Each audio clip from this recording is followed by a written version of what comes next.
pagi. Saya dan teman saya atas nama Sylvia Aureliana dan teman saya Elizabeth Polina da Costa. kami akan mendiskusikan ruang kolaborasi pada mata kuliah sosial emosional. Baik, yang pertama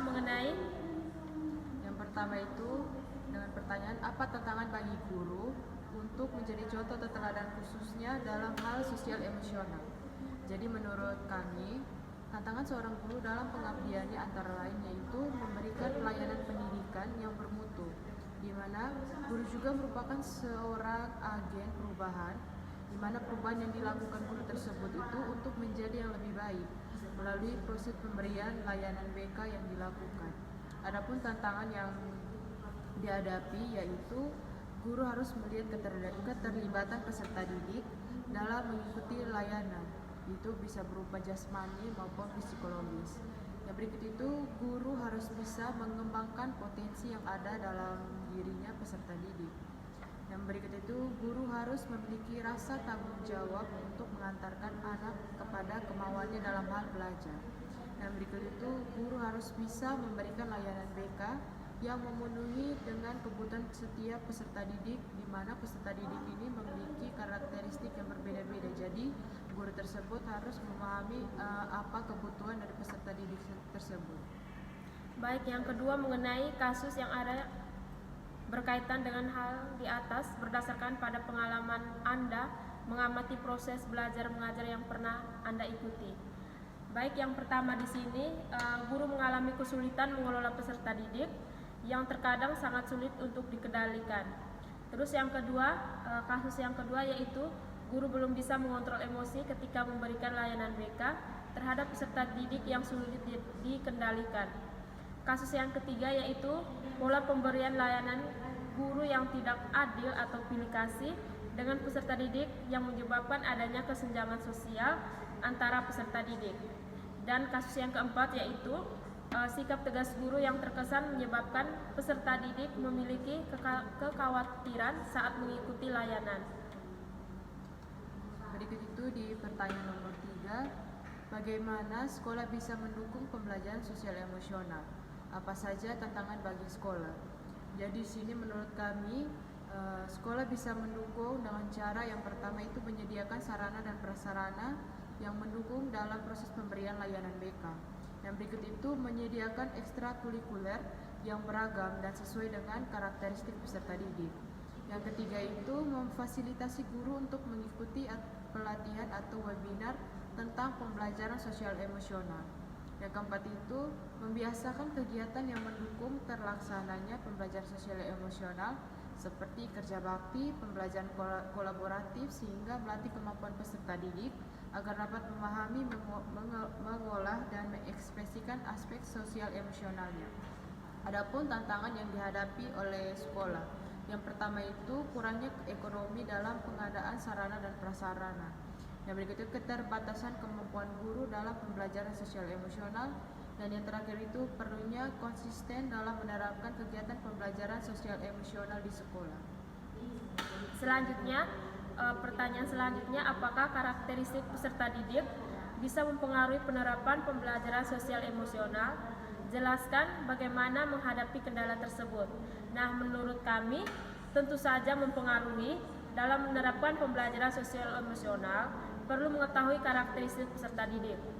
Hal ini digunakan untuk menyusun rancangan pemberian layanan untuk mengakomodasi kebutuhan setiap peserta didik.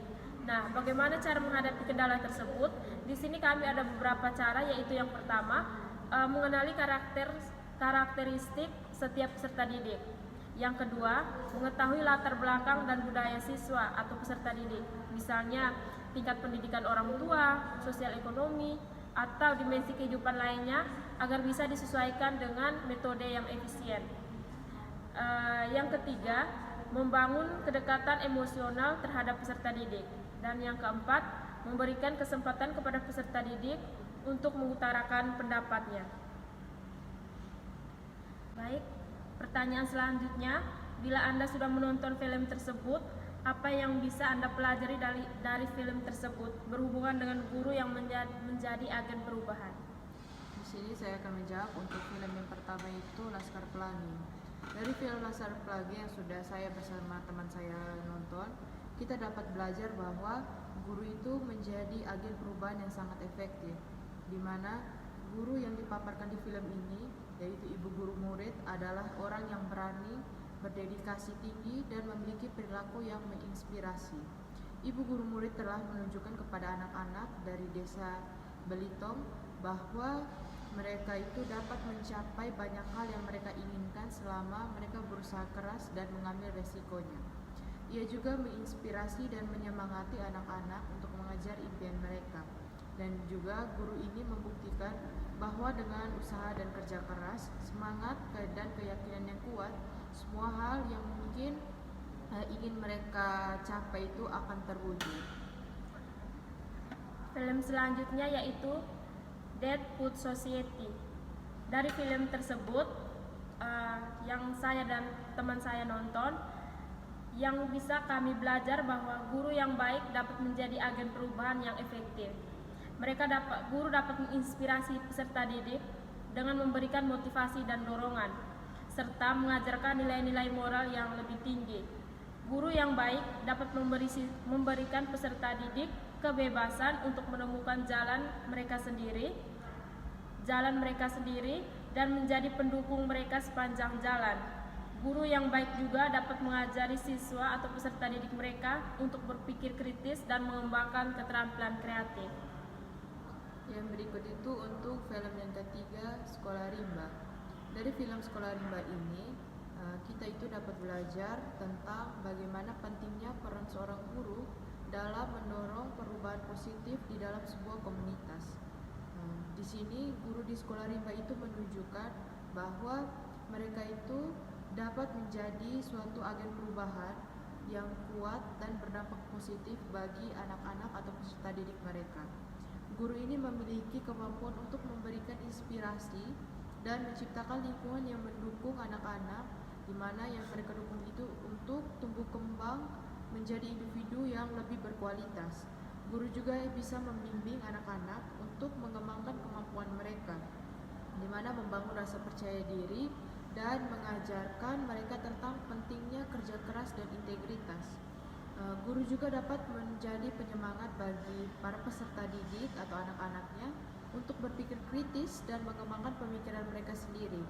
Dengan demikian, guru dapat menjadi peran penting bagi masyarakat maupun peserta didik dalam menciptakan suatu perubahan yang ke arah positif. Baik, sekian presentasi dari kelompok kami. Kami ucapkan selamat siang.